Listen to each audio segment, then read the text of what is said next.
Now then YouTube, I'm the Tough Man and welcome back to some more 999 Words. It's been a while guys, it has been a while. Again, apologies, I've been looking for a place of which to slip this into my recording schedule, and I managed to find a time where I can sit down and get a few episodes recorded so that you guys have got things to watch. I don't know how often this is going to be. It could be twice a week, it could be 3 times, 4 times. I used to do it once every 2 days, but for me, I don't think it's going to be possible to do that. I think it will be a little bit of a longer span in between episodes. But to be honest, this game's not going anywhere. It's not going to be changing or anything like that. And I don't believe it'll make much difference in the long run. So anyway, let's carry on where we left off. Ace, there you have it, our half of the story. His part finished, Ace fell silent. For a moment, Junpei was silent in thought. Then he spoke. Okay, let me see if I've got this straight. When you guys got here, the bases for the Reds were already gone? And you looked all over this room, but you couldn't find anything? So you figured, man... That's not... Is that Santa? It is, isn't it? That there might be something in the hallway with all the doors, man. So you went and had a look? Yeah. And while you were looking around, you heard voices? Uh-huh. So you followed the voices and came back here? Indeed. And that was how we found you. Junpei examined the 3 Reds again, just in case. On the bottom of each was a long, thin gap. It looked like a slot for something, probably something electronic. Well, this isn't good. If the red is inactive, we can't keep going. Well, what about that hallway over there? Isn't there anywhere else we can go? No, there isn't. There are plenty more hospital rooms, but nothing else. Hospital rooms? That's what's behind all these doors? Yes. There are a number of individual rooms in addition to this large one. There was a door at the end of the hallway, but it's locked. There was an astrological symbol engraved near the keyhole, however. I was able to get a good feel of it. I believe it was a symbol of Jupiter. Not again, man. Those goddamn things are everywhere. I wonder what they all mean. For a moment, everyone was silent, deep in thought. While we're asking what things mean, what's the deal with this room? I mean, I thought this was a cruise ship, but I can't imagine a cruise ship would have a hospital like this. Of all the people, it was 7 who answered, and with calm confidence. Well, I figure it's probably a hospital ship. Chances are, it's the Gigantic. The Gigantic? Junpei looked confused. So did everyone else. What is this Gigantic? 7 knit his brows for a moment, then began to explain. The Gigantic.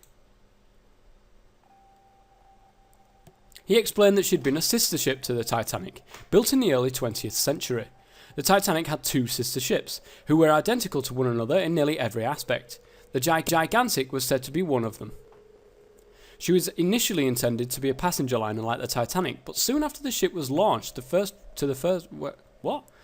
World War began, and she was pressed into duty by the British Navy as a hospital ship. Sometime later, the Gigantic was damaged by a German mine in the Aegean Sea.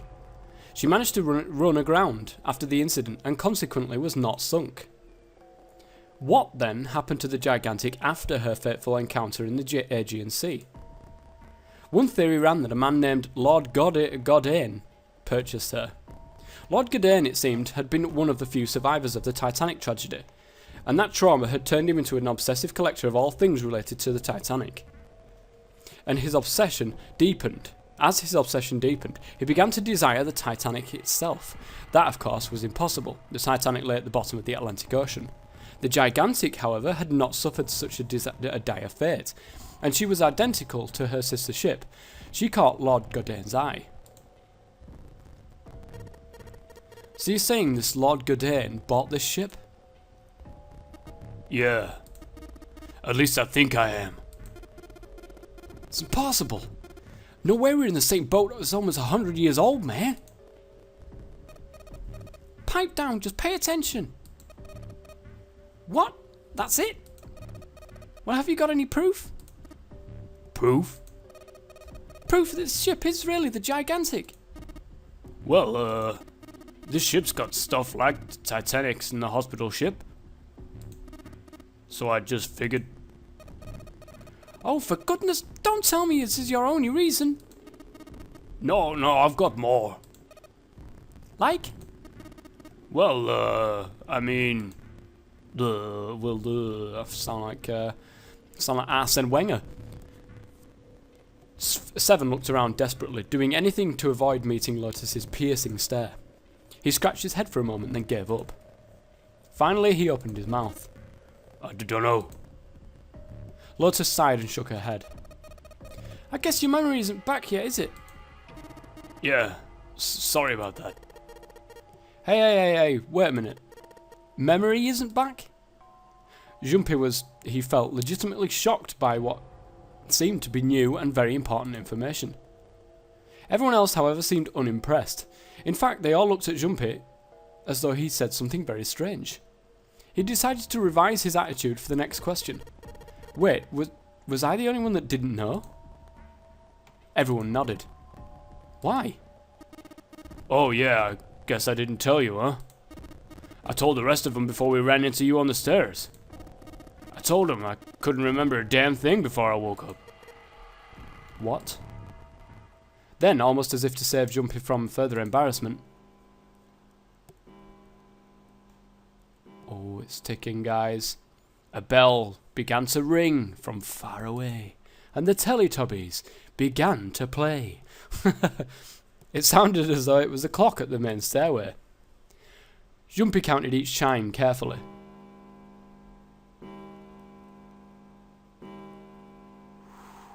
12 o'clock. 10, 11, 12. It's midnight. Then we've still got 6 hours left, right? We don't have any time to screw around. Let's get going. We've got to find missing parts for the Reds. What do you mean find? How on earth do you propose we do that? We've looked everywhere in this room. That only leaves one place to look. One? Well, I guess that's not really right. What?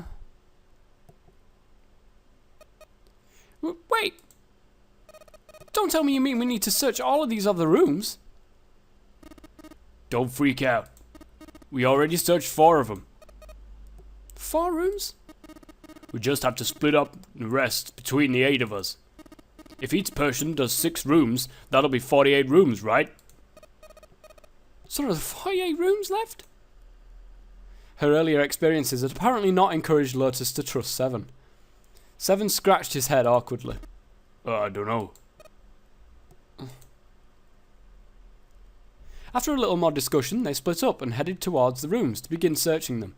Jumpy was chosen to search the rooms on the starboard side, moving from fore to aft. Fuck knows what that means.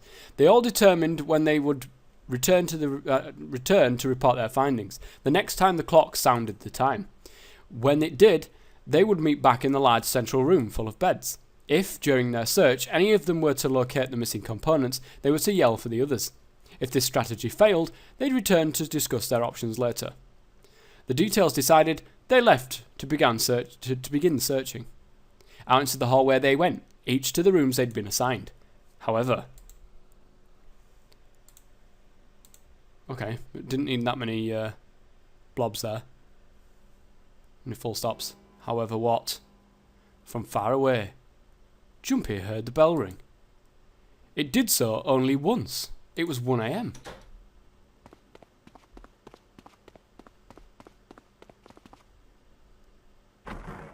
Ooh. Uh-oh. He jogged through the entrance of the large hospital room to find 6 of the others already there. Ace, Santa, Clover, June, Seven and Lotus.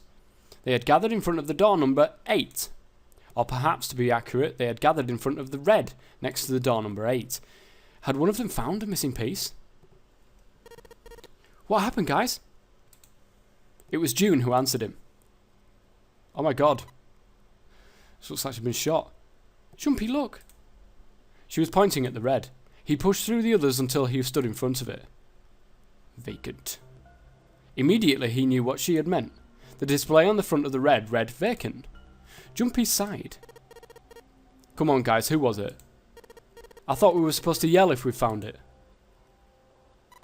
Well, Jumpy wondered why she was hesitating. The others looked as confused as June, but kept their mouths shut. What the hell? What is up with you guys? They all knew something he didn't, and Jumpy wasn't about to leave things that way. Finally, Lotus frowned and spoke. Well, that's the thing. We don't know. You don't know? When I got back, it was already like this. There was no one else here. That means I was the first one back, but the missing parts were already back in the red. Jumpy looked at the bottom of the red again, just to make sure. The slot that had been open at the bottom was now covered with metal. Clearly, whatever had been missing had been returned. What about the other 2? They're the same. Jumpy quickly examined the other 2 boxes. 7 and 3. Satisfied that they were also repaired, but still very confused, he returned to the others. Alright, I just want to be sure here. Nobody has any idea what the hell happened here, right? Ace and June nodded silently. Seven raised his hands as if to say, not me, and Santa just shrugged. Only Clover lowered her head and did nothing. Huh? Wait a minute. That was when he noticed. Where's Snake? Jumpy swept his eyes across the room a second time, but Snake was nowhere to be seen. Does that mean he found them? I've no idea. There's nothing to suggest it, but nothing to suggest he didn't either. I don't suppose we'll know until we can ask him in person. Well, whatever he did or didn't do, he's pretty damn late. What the hell is he up to? Maybe he's lost. Yeah, well, that seems likely, man. Dude can't see. I don't know how he gets around in the first place, man. Clover raised her head. No! That's impossible! Suddenly she was shouting. Yeah, my brother's blind, but he's got a really great hearing. He can get around as well as anyone. Who can see? You can see. So he couldn't get lost. That's impossible. Clover had started to shake, but the knuckles of her hands had gone white. She spun around, but before she did, Jumpy noticed tears welling up in her eyes. I'm gonna go look for him. The words were barely out of her mouth when she had begun to run. Hey! Hold on, Clover, wait! Jumpy cried out to her, but he was too slow. She kept going, and before anyone else could react, she was gone. Damn it! What should we do now? Well, the red is working now. No, we're not leaving 2 people behind. Oh, wrong voice. Wrong voice. Sorry, June. I've made you sound like a bloke. No, we're not leaving 2 people behind. We should go look for them. Oh man, this ain't good. Oh yeah, what an excellent idea. We just wasted a bunch of time looking for some piece of electronic junk. Now let's waste some more by looking for a couple of idiots, man. Then remain here if you feel you must, but there's no time. We've only 5 hours left. Jumpy and the others nodded to one another and took off at a run. Blobs, blobs. In front of the stairs that led to B deck, they decided to split up. They quickly assigned search areas and went their separate ways. Soon only 2 of them were left. Those 2 were Jumpy and June. who had been a few steps behind the others. Alright, we should go too. Oh, bloody wrong voice. Stop. Why do you all have to begin with J? What's wrong with you? Yes, let's go. But where should we start? Let's see. Oh my god, I've got a choice. The casino, the first class cabin, the hallway with all the rooms, or back to the large hospital room. Well, if we think about this, blind guy, we went to have a look at the rooms, so I think the best place to start is the hallway with all the rooms. If he went looking in there and he's not back from there, I think that's the first place to go and have a look. We should go check out that hallway with all the rooms. Okay, let's go, Jumpy. They turned and ran down the hallway to their left. Ahead of them, farther down the hallway, they spotted Ace. Hey, Snake, where are you? Answer me if you're there. Jumpy paused. What did he want to do? Run to Ace or let Ace handle it? Well, if Ace is already here, there's absolutely no sense in wasting time. Ace is already here. Ace is looking for it. Let's let Ace handle it. Why don't we just leave this area to Ace? We can go somewhere else. I don't mind. But where? Well, let's see. The casino, the first class cabin, or back to the large hospital room? Well, I think first class cabin. Let's go there. Let's go check out the first class cabin. Okay. I'm coming with you. They turned and headed toward B deck. Outside of the first class cabin, they found Clover. She was standing in front of the wall. She was staring at a meaningless point on the wall, her eyes blank. What should Jumpy do? Talk to her. We've got to talk to her. Are you alright? He did his best to sound friendly, but Clover didn't respond. Look, I know you're really worried, but he could think of no words to say that didn't sound hollow and fake. Jumpy hesitated.